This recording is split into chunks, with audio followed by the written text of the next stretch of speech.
नमस्कार साथियों, स्वागत है फिर से एक नई वीडियो के अंदर।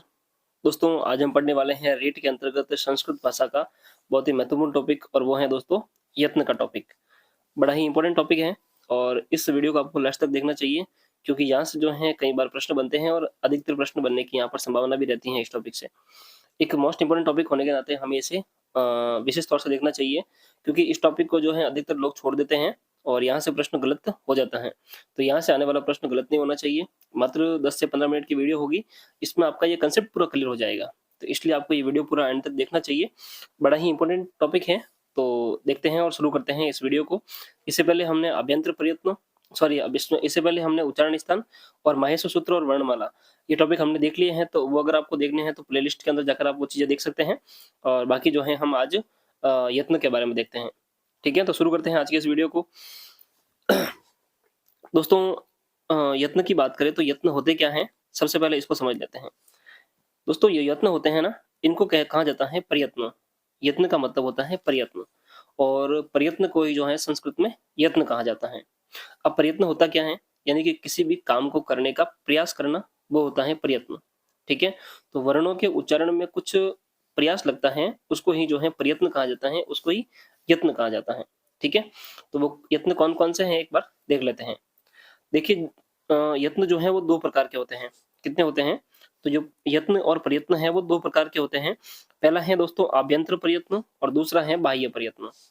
आभ्यंतर प्रयत्न होता है दोस्तों वर्णों की उत्पत्ति से पहले, यानी कि वर्ण का जो उच्चारण होता है उससे पहले कुछ प्रयास होता है ना, उसको कहा जाता है आभ्यंतर प्रयत्न। और वर्णों की उत्पत्ति के बाद में जो प्रयास होता है उसको कहा जाता है बाह्य प्रयत्न। ठीक है, अब इससे कोई विशेष मतलब नहीं है, फिर भी हमें थोड़ा सा इसको ध्यान रखना है कि आभ्यंतर प्रयत्न होते हैं 5 और बाह्य प्रयत्न होता है 11। ठीक है, तो आभ्यंतर प्रयत्न है 5 और बाह्य प्रयत्न जो है वो है 11, जिनको संस्कृत में एकादश कहते हैं। ठीक है, तो ये मोटे मोटे तौर पर अगर प्रश्न आ जाए कि बाह्य प्रयत्न कितने हैं, तो बाह्य प्रयत्न 11 हैं और आभ्यंतर प्रयत्न 5 हैं। अब आभ्यंतर प्रयत्न देखते हैं पहले कि कौन कौन से हैं। तो देखिए दोस्तों, आभ्यंतर प्रयत्न जो है वो 5 हैं, जिसके अंदर सबसे पहला आता है दोस्तों, वो आता है स्पष्ट प्रयत्न। इसको दोस्तों, पहला जो भाग है इसका, या पहला जो पार्ट है वो है स्पष्ट प्रयत्न। स्पष्ट प्रयत्न को के अंदर जो कौन कौन से वर्ण आते हैं, तो वो आते हैं दोस्तों स्पर्श वर्ण। इसके अंदर आते हैं स्पर्श वर्ण, और स्पर्श वर्ण कितने हैं, तो वो है 25। कितने हैं? 25। कौन कौन से हैं? तो क से लगाकर म तक के जितने भी जो वर्ण हैं, यानी कि क, च, ट, त और प, यानी कि कु, चो, टो, तु, पु, जितने भी जो वर्ग है ना, पांचों वर्ग, वो सारे के सारे जो है इसके अंदर आते हैं। और यहाँ पर 25 वर्णों का ग्रहण किया जाता है, जिनको हम स्पर्श वर्ण कहते हैं, उदित वर्ण कहते हैं। ठीक है, तो यहाँ पर स्पष्ट प्रयत्न इसका एक भाग है, और आभ्यंतर प्रयत्न जो है इनका स्पष्ट होता है। तो यहाँ पर पहला भाग हो गया इसका आभ्यंतर प्रयत्न का, वो हो गया स्पष्ट प्रयत्न। क्लियर? दूसरा होता है दोस्तों ईषद स्पष्ट। ईषद स्पष्ट। ठीक है, और इसके अंदर आते हैं 4 वर्ण। कौन कौन से आते हैं? तो वो आते हैं यवरल, और इनको कहा जाता है अंतस्थ वर्ण। ठीक है, और ये आते हैं यण वर्णों के अंतर्गत, या इनको यण प्रत्याहार भी कहा जाता है। ठीक है, आपने देखा होगा हयवरट और लण, यानी कि ये दो सूत्रों के अंदर आते हैं। इनको यण प्रत्याहार और यण वर्ण भी कहते हैं, इनको अंतस्थ वर्ण भी कहा जाता है, और ये 4 हैं। कौन कौन से हैं? तो यवरल, ये 4 हैं। और इनको क्या कहा जाता है? इनको कहा जाता है ईषद स्पष्ट। ठीक है, इनका उच्चारण स्थान है ईषद स्पष्ट। अब बात करें अगला जो तीसरा है वो है ईषद विवृत। तो उसमें वर्ण है दोस्तों इसके अंतर्गत 4 आते हैं इसके अंतर्गत भी, और ये कौन कौन से हैं? तो ये हैं स, श, श और ह। स से सलगम वाला, स से षटकोण वाला, स से सड़क वाला, और ह से हल वाला। ठीक है, और ये आते हैं दोस्तों सल वर्णों के अंतर्गत, और इनको जो है सल प्रत्याहार भी कहा जाता है। ठीक है, और इनका जो उच्चारण स्थान है वो कौन सा है? तो वो है दोस्तों ईषद विवृत। ठीक है, पहला था दोस्तों ईषद स्पष्ट, और उसके पहले था आपने स्पष्ट। स्पष्ट के अंदर हो गए 25 वर्ण, और ईषद स्पष्ट के अंदर हो गए 4 वर्ण, यवरल, अंतस्थ वर्ण, और ईषद विवृत में हो गए अपने उसमें वर्ण। और अगर बात की जाए विवृत की, तो विवृत जो वर्ण है, चौथा जो भाग है वो है दोस्तों विवृत का। ठीक है, पहला हो गया स्पष्ट का, दूसरा हो गया ईषद स्पष्ट का, तीसरा हो गया दोस्तों ईषद विवृत का, चौथा हो गया यहाँ पर विवृत का। विवृत के अंदर दोस्तों सभी सभी स्वर आते हैं।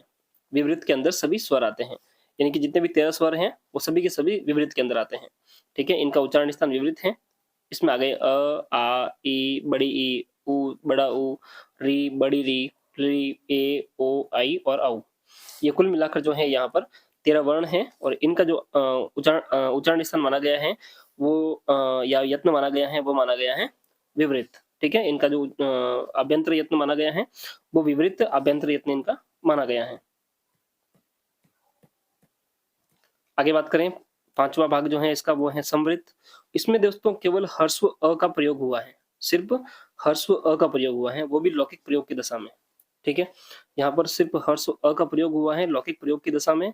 जैसे कि राम के अंदर जो अ है उसके अंदर जो है आड़ी पाई दी हुई है, आप देख सकते हैं। राम के अंदर जो अ है उसका यहाँ पर प्रयोग हुआ है, श्याम के अंदर जो अ है उसका प्रयोग हुआ है और दिनेश के अंदर जो अ है उसका प्रयोग हुआ है सिर्फ। तो यहाँ पर समृद्ध के अंदर सिर्फ और सिर्फ ह्रस्व अ यानी कि खाली अ का प्रयोग हुआ है। और अगर बात की जाए सारे स्वरों की तो उनका ग्रहण होता है विवृत के अंदर। ठीक है, तो उनका जो अभ्यंतर यत्न है वो है विवृत सभी स्वरों का। और सिर्फ अ की बात की जाए तो इसका है दोस्तों समृद्ध। ठीक है, अब देखिए आगे देखते हैं हम। 5 वर्ण हो गए इसके, अभ्यंतर यत्न यहाँ पर 5 हो गए। पहला हो गया स्पृष्ट।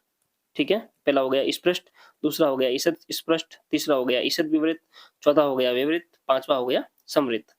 अब बात करें बाह्य यत्न की, तो बाह्य यत्न दोस्तों 11 हैं। कौन कौन से हैं तो पहले देख लीजिए आप। 3 तो ये हो गए विवार, संवार, समास और अघोष। विवार, समास और अघोष 3 तो ये हो गए।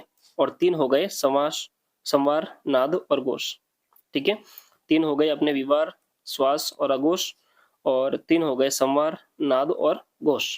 ठीक है, पहले देख लेते हैं इनके बारे में कि इनका जो इनके अंदर कौन कौन से वर्ण आते हैं। तो देखिए, विवार, समास और अघोष की बात करें तो इनके अंदर आते हैं दोस्तों वर्ग का पहला, वर्ग का दूसरा, साथ ही वर्ग का श, श, श और इसके साथ में विसर्ग। ठीक है, तो यहाँ पर वर्ग का पहला, वर्ग का दूसरा, श, श, श और विसर्ग। ठीक है ना, तो इन वर्णों का यहाँ पर जो है हम बाह्य यत्न की बात करें तो वो है दोस्तों विवार, समास और अघोष। इसके जो दोस्तों ट्रिक है वो है अघोर विश्वास। क्या है? अघोष विश्वास, अघोर विश्वास। अघोर विश्वास जो है इसकी ट्रिक है। तो इससे आपको याद हो जाएगा कि अघोर विश्वास के अंदर आते हैं 1, 2 श, श, श और विसर्ग।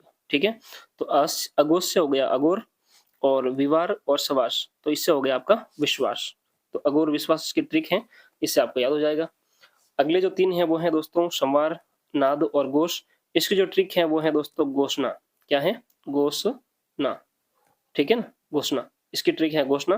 तो इससे आपको याद हो जाएगा कि घोष, संवार और नाद यानी कि घोषणा जो है इसकी ट्रिक है। तो इससे आपको याद हो जाएगा कि इसमें आता है दोस्तों वर्ग का तीसरा, वर्ग का चौथा और वर्ग का पांचवा। ये तो वर्ण आ गए इसके अंदर। साथ में इसमें आते हैं यण वर्ण। ठीक है ना, य, व, र और ल और इसके साथ में ह और इसके साथ में अनुस्वार।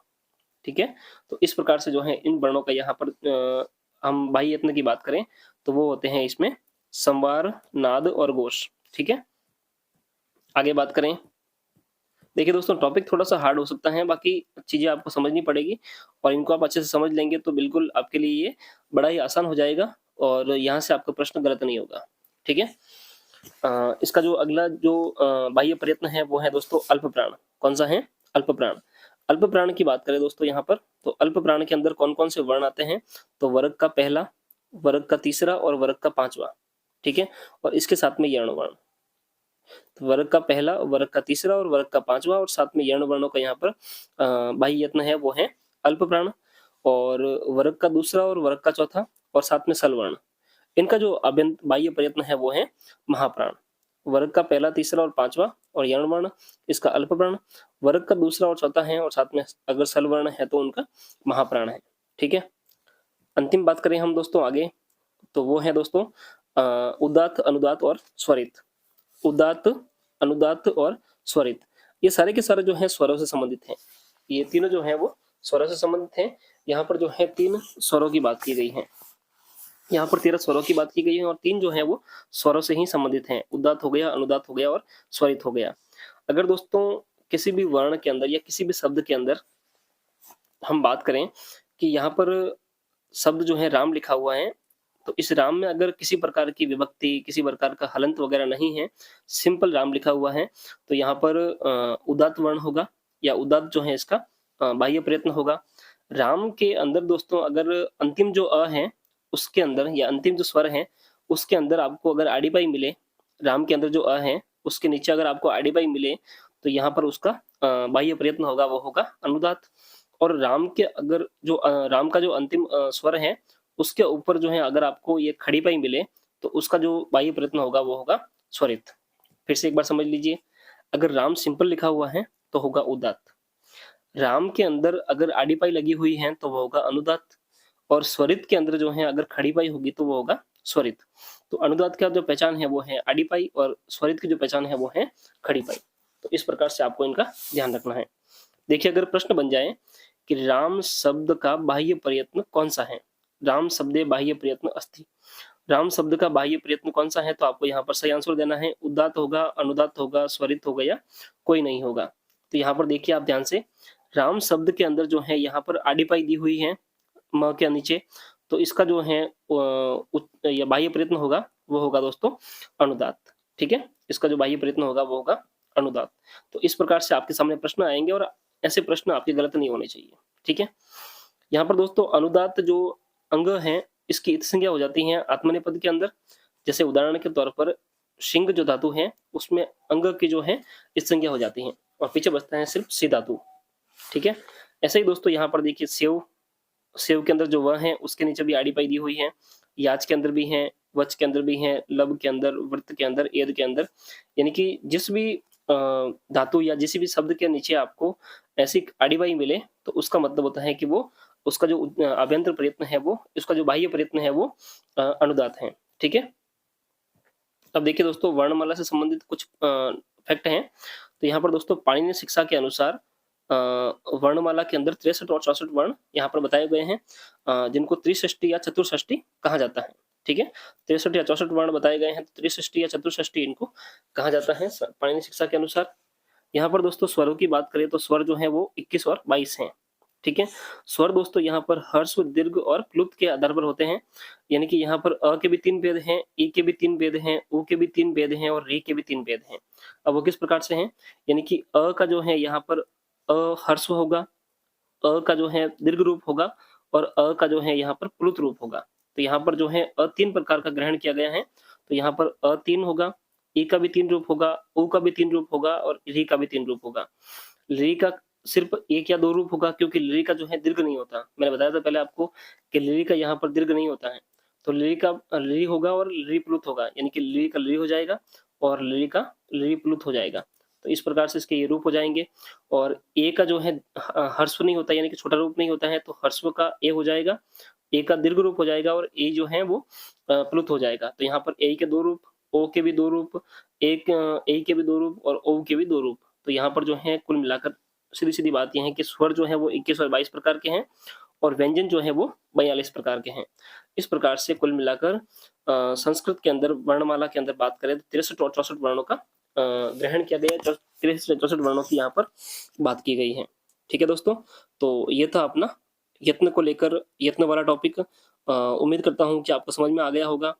ठीक है, और यत्न और प्रयत्न को लेकर जितने भी कंफ्यूजन है वो आपके दूर हो गए होंगे। आज की क्लास में हमने प्रयत्न को देखा। प्रयत्न के 2 रूप हैं, आभ्यंतर प्रयत्न और बाह्य प्रयत्न। आभ्यंतर प्रयत्न 5 थे, बाह्य बाह्य प्रयत्न जो है वो 11 है। ठीक है, तो ये क्लास आपको समझ में आ गई होगी, ऐसे मैं उम्मीद कर सकता हूँ। और हमारा यह फर्स्ट रिवीजन चल रहा है, और इसमें हमने जो है आज का टॉपिक देखा है प्रयत्न यत्न का, और आगे की क्लास में हम देखने वाले हैं दोस्तों संधि को लेकर। तो अगर आपने चैनल को अभी तक सब्सक्राइब नहीं किया, तो सब्सक्राइब कर लीजिएगा, और पास ही बेल का आइकन उसको भी दबा दीजिए। तो मिलते हैं एक नई वीडियो में एक नई जानकारी के साथ, तब तक के लिए धन्यवाद। जय हिंद।